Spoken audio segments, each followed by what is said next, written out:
இந்திய ஐக்கிய கம்யூனிஸ்ட் கட்சி எம்கேயின் சார்பில் இந்திய ஐக்கிய தொழிற்சங்க கவுன்சில் என்ற அமைப்பினை நாங்கள் புதிதாக உருவாக்கியுள்ளோம். இந்த தொழிற்சங்க அமைப்புக்கு அரசியல் பின்புலமாக இந்திய ஐக்கிய கம்யூனிஸ்ட் கட்சி செயல்படும். இந்திய ஐக்கிய கம்யூனிஸ்ட் கட்சியின் ஆலோசனை அடிப்படையிலேயே இந்திய ஐக்கிய தொழிற்சங்க கவுன்சில் என்ற புதிய தொழிலாளர்களுக்கான அமைப்பு செயல்படும். இந்த அமைப்பின் இன்றைக்கு ஆயத்த மாநாடு, அதனுடைய துவக்க மாநாடு என்பது இன்றைக்கு மதுரையிலே நடந்து முடிந்துள்ளது. இதனுடைய புதிய மாநில செயலாளராக எங்கள் தோழர் பெத்தாச்சி ஆசாத் அவர்கள் இந்திய ஐக்கிய தொழிற்சங்க கவுன்சில் UITUCயினுடைய முதல் மாநில பொதுச் செயலாளராக தேர்ந்தெடுக்கப்பட்டுள்ளார். அதேபோல் எங்களுடைய மாநில தலைவராக தோழர் ஸ்வர்ணகுமார் தேர்ந்தெடுக்கப்பட்டுள்ளார். மாநில பொருளாளராக தோழர் ராமராவ் தேர்ந்தெடுக்கப்பட்டுள்ளார். மற்றும் மாநில நிர்வாகிகள் தேர்ந்தெடுக்கப்பட்டுள்ளனர். இந்த மகாநாட்டினை பொறுத்தவரை நாங்கள் தமிழகத்திலே அரசு ஊழியர்கள் மத்தியிலே ஒப்பந்த பணியாளர்கள் என்ற பேச்சுக்கே இனி இடம் இருக்கக்கூடாது. ஒப்பந்த பணியாளர்களுடைய இந்த பேச்சையை முழுக்க முறியடித்து அனைவரும் அரசு ஊழியர்களாக ஆக்கக்கூடிய வேலையினை தமிழக அரசு செய்ய வேண்டும் என்று தமிழக அரசை வலியுறுத்தி கேட்டுக்கொள்கின்றோம்.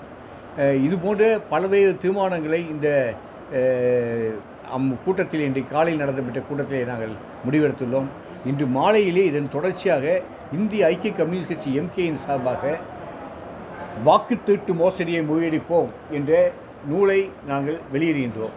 இந்த வாக்குத்தீட்டு மோசடியினை முழுமையாக அம்பலப்படுத்தி மோடி அரசினுடைய பாசிச முகத்திரை கிழித்த ராகுல் காந்தி மற்றும் பிரியங்கா காந்தி ஆகியோருடைய பாராளுமன்ற உரைகளும் சமீபத்திலே நடந்த பத்திரிகையாளர் சந்திப்பிலே அவர் எந்த வகையிலே வாக்குத்தீட்டு இந்தியாவில் நடந்துள்ளது, அதனுடைய அடிப்படையில் தான் மோடி ஆட்சியை பிடித்தார் என்று உண்மையை போட்டு உடைத்து மோடியினுடைய மாய்மாலத்தை அம்பலப்படுத்திய விதத்தையும் தோலுத்தி காட்டிய விதமாக இந்த புத்தகத்தை இந்திய ஐக்கிய கம்யூனிஸ்ட் கட்சி வெளியிடுகின்றது.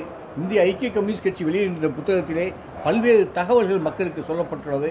அதில் ராகுல் காந்தியும் பிரியங்கா காந்தி ஆகியோரின் பாராளுமன்ற உரைகள் மிகவும் பயனுள்ளதாகவும் எந்த விதத்திலே மக்களுடைய ஓட்டை திருடி மோடி ஆட்சியை கைப்பற்றினார் என்ற விதமும் தெளிவாக எடுத்து சொல்லப்பட்டுள்ளது. இந்த புத்தகத்தை பலருக்கும் சந்தேகம் ஏற்படலாம். ஒரு கம்யூனிஸ்ட் கட்சியினர் எதற்காக ராகுல் காந்தியை தூக்கி பிடித்து ராகுல் காந்தியினுடைய புத்தகத்தை வெளியிட வேண்டும், ராகுல் காந்தியுடைய உரைகளை வெளியிட வேண்டும் என்று தோன்றலாம். ஆனால் இன்றைய தேதியிலே பாசிச பிஜேபியினுடைய அராஜகத்தை, மதவெறி பிடித்த ஜாதிய அடிப்படையிலே இந்தியாவை பிளவுபடுத்த துடிக்கின்ற பிஜேபியினுடைய மாய்மாலத்தை அம்பலப்படுத்துகின்ற வேலையை மற்ற அனைத்து தலைவர்களையும் விட ராகுல் காந்தி அவர்களும் பிரியங்கா காந்தி அவர்களும் மிக திறம்பட செய்து வருகின்றார்கள். அவர்களுடைய அடிப்படையில் தான் அவர்களுக்கு துணை நிற்க வேண்டியது கம்யூனிஸ்டுகளுடைய கடமை என்ற அடிப்படையிலே. மேலும் இந்திய ஐக்கிய கம்யூனிஸ்ட் கட்சியினுடைய அடிப்படை கொள்கை எங்களுடைய தலைவர் தோழரையும் கல்யாண சுந்தரம் அவர்களும் தோழர் டாங்கே அவர்களும் தோழர் மொயித்சன் அவர்களும் எங்களுக்கு தொடர்ந்து வலியுறுத்தி எங்களை வழிநடத்திய விதம் என்பது இந்தியாவிலே ஒரு சமூக ஜனநாயக மாற்றத்தை கொண்டு வர வேண்டும் என்றால் தேசிய ஜனநாயக புரட்சியின் மூலமாக சாத்தியம். தேசிய ஜனநாயக புரட்சிக்கு கம்யூனிஸ்டுகள் மட்டுமல்லாது காங்கிரஸ் உள்ளிட்ட தேசபக்த சக்திகள், ஜனநாயக சக்திகளை இணைத்து கொண்டு செயல்பட வேண்டும் என்ற அடிப்படையிலே தான் நாங்கள் காங்கிரஸ் கட்சியின் முகமாக இன்று தேசத்தினுடைய நம்பிக்கை முகமாக திகழ்கின்ற ராகுல் காந்தி மற்றும் பிரியங்கா காந்தி ஆகியோரினுடைய பேச்சுக்களை முன்னிலைப்படுத்தி இந்த புத்தகத்தை நாங்கள் வெளியிடுகின்றோம். இந்த புத்தகம் மக்களை சென்றடைய வேண்டும்.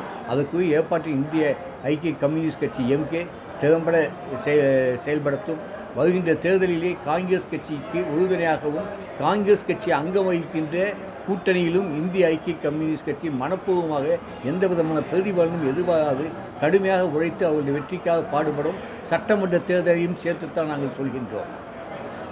மக்களிடத்தில் கொண்டு சென்ற இதுக்கு நாங்கள் ஒரு நன்கொடையாக மக்களிடம், அது 5 ரூபாய் கொடுத்தாலும் சரி, 10 ரூபாய் கொடுத்தாலும் சரி, 50 ரூபாய் கொடுத்தாலும் சரி, அவர்கள் இந்த புத்தகத்தை கொடுக்கும்பொழுது அவர்கள் எங்களுக்கு மனமோந்து அளிக்கின்ற நன்கொடையை பெற்றுக்கொண்டு அனைத்து பகுதி வியாபாரிகளிடம் கொடுப்போம், மாணவர்களிடம் கொண்டு சேர்ப்போம். வீடு வீடாக, கிராமங்கள் தோறும் வீடு வீடாக இந்த புத்தகத்தை கொண்டு சேர்க்க வேண்டும் என்ற திட்டத்தை நாங்கள் வைக்கிறோம். இதற்கு ஆகக்கூடிய செலவு மிகப்பெரியதாக இருந்தாலும் என்னுடைய கட்சியினுடைய தோழர்கள் மனமுவந்து இதனை மற்ற கட்சிக்காக, ஏன் காங்கிரஸ் கட்சிக்காகவே செய்தாலும் செய்யாவிட்டாலும் இது தேசிய கடமை. அந்த அடிப்படையிலே நாம் இடதுசாரி ஜனநாயக சக்திகளின் ஒற்றுமையை பலப்படுத்த வேண்டுமென்றால் இத்தகைய வெளியீடுகள் அவசியம் என்று மனதில் எண்ணத்தை கொண்டு நாங்கள் இதை தமிழகம் முழுக்க கொண்டு செல்வோம். இயக்கத்தினுடைய புதிய மாநில செயலாளராக தேர்ந்தெடுக்கப்பட்ட தோழர் பெத்தாச்சி ஆசாத் உங்களிடம் விளக்குவது பொருத்தமாக இருக்கின்ற நம்புகின்றேன். குறிப்பாக தமிழக மின்சார வாரியத்திலே கடந்த 15 ஆண்டுகளுக்கு மேலாக வேலை செய்யக்கூடிய தொழிலாளர்களுக்கு ஒப்பந்த அடிப்படையான செயல்பாட்டிலிருந்து விடுவித்து அவர்களை நிரந்தரம் செய்திட வேண்டும். தமிழ்நாடு முழுவதும் சாலை வியாபாரிகளுடைய வாழ்வாதாரத்தை பாதிக்கும் வகையில் அதிகாரிகளின் அடாவடித்தனத்தை எதிர்த்து போராடுவது என்ற முடிவையும் நாங்கள் கைக்கொண்டுள்ளோம். தமிழ்நாடு முழுவதும் சாலை வியாபாரிகளுக்கு அரசாங்கம் விதித்த கட்டணத்தை விட கூடுதலாக அடாவடித்தனமாக வசூல் செய்யும் கயவர்கள் மீது அரசாங்கம் நடவடிக்கை எடுக்க வேண்டும் என கோருகின்றோம். மற்றும் பஞ்சாயத்து, உள்ளாட்சி, மாநகராட்சி உள்ளிட்ட பகுதிகளில் தள்ளுவண்டி இல்லாத சாலை வியாபாரிகளுக்கு அரசின் சார்பாக தள்ளுவண்டி வழங்கிட வேண்டும் என கேட்கின்றோம். கட்டுமானம் மற்றும் உடல் உழைப்பு தொழிலாளர்களின் குழந்தைகளுக்கு உயர்கல்வி வரை கல்வியின் செலவை அரசே ஏற்றுக்கொள்ள வேண்டும் என்பது எங்களுடைய முக்கியமான கோரிக்கைகள் ஒன்று. கட்டுமான நலவாரியத்தில் பல ஆயிரம் கோடி பணம் இருக்கின்றது. ஆனால் அதில் பதிவு செய்யப்பட்ட தொழிலாளர்களின் குழந்தைகளின் கல்விக்கு என்றோ அவர்களுடைய உயர்கல்விக்கு என்றோ அவர்கள் செலவழிக்கக்கூடிய தொகை என்பது மிக மிக சொற்பமான தொகையாகும். ஆகையால் கட்டுமான தொழிலாளர்களுடைய குழந்தைகளுக்கான கல்வி செலவை அரசாங்கமே ஏற்றுக்கொள்ள வேண்டும் என்ற வேண்டுகோளையும் அவர்களுக்கு கல்லூரிகளிலே இடஒதுக்கீடையும் அரசாங்கம் செய்து தர வேண்டும் என்ற கோரிக்கையை நாங்கள் வைக்கின்றோம். உடுமலைப்பேட்டையை பொள்ளாச்சி மாவட்டமாக அறிவிக்க வேண்டும். மிக முக்கியமான அணைகளாக விளங்கக்கூடிய திருமூர்த்தி அணை, அமராவதி அணை ஆகியவற்றை சுற்றுலா ஸ்தலங்களாக தமிழ்நாடு அரசு அறிவிக்க வேண்டும். உடுமலைப்பேட்டையை வேலைவாய்ப்பை உருவாக்குகின்ற வகையிலே புதிய தொழிற்சாலைகளை உருவாக்க வாய்ப்புகள் அதிகம் உள்ளன. அதனை அரசாங்கம் கவனத்தில் கொண்டு புதிய தொழிற்சாலைகளை அந்த பகுதியிலே ஏற்படுத்த வேண்டும். அரசு மருத்துவமனைகளில் புதிய தொழில்நுட்பத்துடன் கூடிய தலைமை மருத்துவமனையாக உடுமலைப்பேட்டை மருத்துவமனையை மாற்றம் செய்ய வேண்டும் என்ற கோரிக்கைகளை நாங்கள் வலியுறுத்தியுள்ளோம். அதேபோல் போக்குவரத்து தொழிலாளர்களுக்கு ஓய்வு பெறும் நாள் அன்றே ஓய்வு கால பணங்களை முழுமையாக அளிக்க வேண்டும் என்ற முக்கியமான கோரிக்கையை நாங்கள் வலியுறுத்தியுள்ளோம். போக்குவரத்து தொழிலாளர்கள் நீண்ட காலமாக போராடிட்டே இருக்கிறாங்க. ஆமாம், அவங்களுக்கு நீங்கள் எந்த மாதிரியாக அதான் போக்குவரத்து தொழிலாளர்களுடைய மத்தியிலும் எங்களுடைய சங்கம் வேறுன்ற தொடங்கிவிட்டது. சேலம் கோட்டம் இந்த பகுதியிலே எங்கள் தொழிற்சங்கம் ஓரளவுக்கு வலுவாகவே இருக்கின்றது. அந்த பகுதி தொழிலாளர்களை கொண்டும் ஏனைய பகுதியிலும் எங்கள் தொழிற்சங்கத்துடைய வளர்ச்சியை கருத்தில் கொண்டும் நாங்கள் போக்குவரத்துக்கு பழைய ஓய்வூதிய திட்டத்தை அமுல்படுத்த வேண்டும். போக்குவரத்து தொழிலாளர்களுக்கான ஓய்வுகால பயன்கள் முழுமையாக வழங்கப்பட வேண்டும். அனைத்து பிரிவினருக்கும் போக்குவரத்து தொழிலாளர் கழகத்திலே அனைத்து பிரிவினருக்கும் தேவையான தொழிலாளர்களை நிரந்தரமான தொழிலாளர்களாக ஆக்க வேண்டும். ஒப்பந்த தொழிலாளர் என்ற விடயத்திலிருந்து அவர்களை விடுவித்து நிரந்தர தொழிலாளர்களாக ஆக்க வேண்டும். சிஎல் தொழிலாளர், அதுதான் கேஷுவல் லேபர்களை பணி நிரந்தரம் செய்ய வேண்டும். பணியின் போது இறந்து போன தொழிலாளர்களுடைய வாரிசுகளுக்கு வேலை கொடுக்க வேண்டும் என்ற கோரிக்கைகளை நாங்கள் முன்வைக்கின்றோம். பேருந்துகளுக்கு தேவையான உதவி பாதகங்களை தரமானதாக வழங்க வேண்டும். என்றால் இது மக்களுடைய பாதுகாப்பை கருத்தில் கொண்டு, ஏன்னா இதில் பல குறைபாடுகள் கடந்த 10 ஆண்டுகளாக அண்ணா திராவிட முன்னேற்ற கழக ஆட்சியில் நடைபெற்றுள்ள ஊழல்களில் முக்கியமான பங்கு வகிக்கின்றது. அதற்குரிய மாற்று நடவடிக்கை இன்னும் எடுக்கவில்லை என்றே நாங்கள் கருதுகின்றோம். அதற்கு நடவடிக்கைகளை எடுப்பதற்கு போக்குவரத்துறை அமைச்சரும் முதலமைச்சரும் கவனம் செலுத்த வேண்டும் என கேட்டுக்கொள்கின்றோம். நேற்றைய தினம் தாவேகாவினுடைய பொதுக்கூட்டத்திலே நடைபெற்ற துரதிர்ஷ்டமான சம்பவத்துக்காக இந்திய ஐக்கிய கம்யூனிஸ்ட் கட்சி எம்கேயின் சார்பில் ஆழ்ந்த அதிர்ச்சியையும் வேதனையும் வெளிப்படுத்துகின்றோம். இறந்தவர்களினுடைய குடும்பங்களுக்கு எங்களுடைய அனுதாபங்கள் உரித்தாக இறந்தவர்களுக்கு எங்களுடைய அஞ்சலியை நாங்கள் செலுத்துகின்றோம். ஆனால் இது ஒரு மனித தவறு. இந்த தவறு களையப்பட்டிருக்க வேண்டும். இதை ஒரு கூட்டத்தை ஒழுங்குபடுத்துவதற்கும் படுத்துபவர்களும் அதை ஏற்பாடு செய்தவர்களும் முறையான ஏற்பாடுகளை செய்ய வேண்டும். காவல்துறைக்கு அவர்கள் அளித்த தகவலின் அடிப்படையிலும் காவல்துறை விதித்த கட்டுப்பாடுகளையும் அவர்கள் முழுமையாக செயல்படுத்தியிருந்தால் இத்தகைய விபத்து நடந்ததற்கான வாய்ப்பே இல்லாமல் போயிருக்கும் என்பதுதான் எங்களுடைய கருத்து. அந்த அடிப்படையிலே இந்த விபத்துக்கு காரணமானவர்களாக இதனுடைய விழா ஏற்பாட்டாளர்கள், இந்த கூட்ட அமைப்பாளர்களைத்தான் நாங்கள் இந்திய ஐக்கிய கம்யூனிஸ்ட் கட்சி எம்கே குற்றம் சாட்டுகின்றது. அவர்களுக்கு தக்க தண்டனை தர வேண்டும்.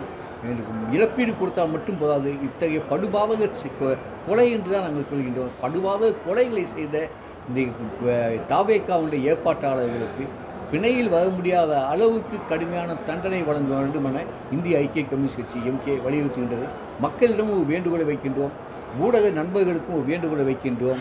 தயவு செய்து நீங்கள் கொள்கை அடிப்படையிலே தேசத்துக்காக தியாகம் செய்த பல தலைவர்களையும் பல இயக்கங்களையும் முன்னிலைப்படுத்துவதை விடுத்து வெறும் கவர்ச்சி, சினிமா கவர்ச்சியில் மக்களை மூழ்கடிக்கக்கூடிய விதத்திலே உங்களுடைய செய்தி நிறுவனங்கள் செய்திகளை வெளியிடுவதும், தொலைக்காட்சி நிறுவனங்கள் அதற்கேற்ற வகையில் தொலைக்காட்சி நிகழ்ச்சிகளை தொகுப்பதும் தயவு செய்து குறைத்துக் கொள்ளுங்கள்.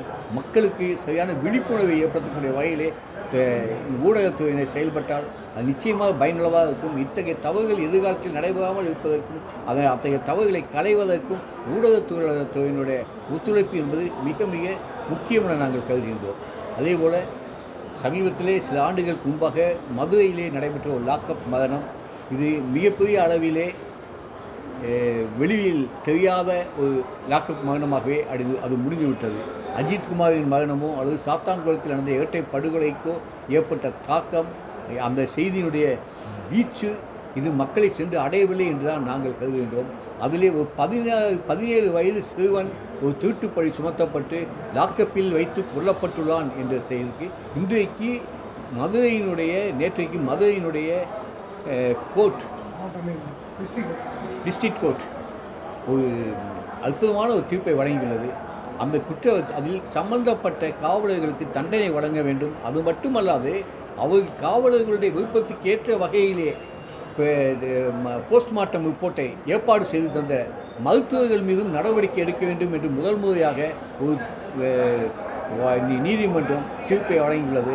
இது உண்மையிலேயே நியாய உணர்வற்ற வகையில் செயல்படக்கூடிய காவல்துறையினர், மருத்துவர்கள் மற்ற அரசு ஊழியர்களுக்கு ஒரு எச்சரிக்கையாக தோன்றுகின்றது.